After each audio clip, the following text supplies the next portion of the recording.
সকালে তানজিনাকে নাস্তা বানায়া ভাজি রান্না কইরা তানজিনার বিদায় দেওয়ার পর দেন দুপুরে রান্না করার জন্য আবার ঢুকলাম। আজকে দুপুরে রান্না করতেছি হাতে মাখা ডালের চচ্চড়ি। আর এটা কিন্তু আমার ফ্রোজেন টমেটো, ফ্রোজেন টমেটো দিয়েই করতেছি আজকে। হাতে সময় কম, তাছাড়া তো আমি চাইতাছি একটু ঝটপট রান্না করে বের হয়ে যাই।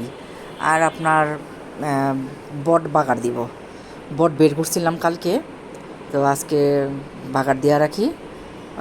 তানজিনা আসলে রাত্রে চালের রুটি বানাবো আর বটটা গরম কইরা ইনশাল্লাহ যদি আল্লাহ তাআলা রিজিকে রাখে আমাদের সবার, তো রাত্রে খাবো বটটা।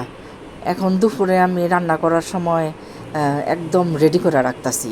এরও মাঝখানে আপনার মনে করেন যে তাফসির বট খায় না, তাফসিরের জন্য একটা মুরগি বের কইরা একটা মুরগিও রান্না করব। একটু পরে মুরগিটাও বসাই দিব।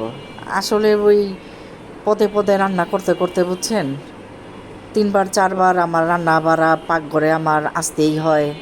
রান্না ছাড়া মনে করেন চলে না, সবার পছন্দের অনুযায়ী রান্না করতে হয়। আমি আসলে মা, আমি নিরুপায়, কি করব, রান্না তো করতেই হবে। একজন একটা খায় না, আরেকজনে ওইটা খায় না, তো এরকম করতে করতে সারাদিন 3বার 4বার রান্না বাড়া আমার করতে হয়, না করলে হয় না।